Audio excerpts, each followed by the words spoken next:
नमस्कार, तुम्ही पाहता जनगर जना न्यूज। दारू प्याल तर 10,000 रुपयांचा दंड।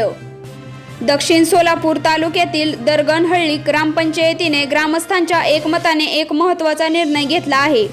गावातील एखादी व्यक्ती दारू पिताना आढळल्यास त्याला 10,000 रुपयांचा दंड आणि ग्रामपंचायत दरगणहळ्ळीच्या भौतिक सोयीसुविधांपासून वर्षभर वंचित ठेवण्याचा निर्णय ग्रामस्थांनी घेतला आहे। दरगणहळ्ळी तालुका दक्षिण सोलापूर येथील ग्रामस्थांनी हा निर्णय घेतला आहे। दरम्यान नशामुक्त युवा फार विकसित भारत अभियानातून दारूबंदीची संकल्पना महेश बिराजदार यांनी मांडली।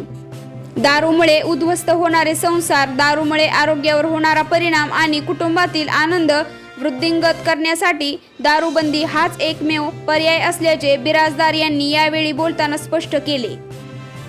या निर्णयानुसार दारू पिण्यास 10,000 रुपयांचा दंड करण्यात आला आहे।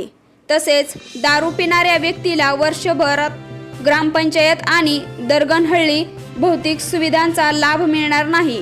यामुळे विविध प्रकारचे दाखले, शासकीय योजना आणि पाणी पुरवठा यादी सुविधांचा समावेश आहे। दारू पिणाऱ्या व्यक्तीला या सुविधा वर्षभर मिळणार नाहीत, असाही ठराव यावेळी करण्यात आला आहे। दारू विक्री करणारा आणि या दारू विक्री करण्यास मदत करणारा दोषी ठरवला जाईल, असा निर्णय दरगणहळ्ळी ग्रामपंचायत आणि ग्रामस्थांनी एकमताने घेतला आहे। दारूमुळे उद्ध्वस्त होणारे संसार थांबवण्यासाठी, आरोग्य राखण्यासाठी आणि कुटुंबातील आनंद वाढवण्यासाठी दारूबंदी हाच एकमेव पर्याय असल्याचे महेश बिराजदार यांनी स्पष्ट केले। दारू प्याल तर 10,000चा दंड आणि वर्षभर ग्रामपंचायतीच्या सुविधांपासून वंचित ठेवण्याचा निर्णय दरगणहळ्ळी ग्रामपंचायत आणि ग्रामस्थांनी घेतलेल्या या निर्णयाची माहिती या बातमीत देण्यात आली आहे। तर काय आहे तुमचे यावर मत, आम्हाला नक्की कमेंटमध्ये सांगा। व्हिडिओ आवडला असेल तर लाईक करा, शेअर करा आणि व्हिडिओला नक्की सबस्क्राईब करा। धन्यवाद।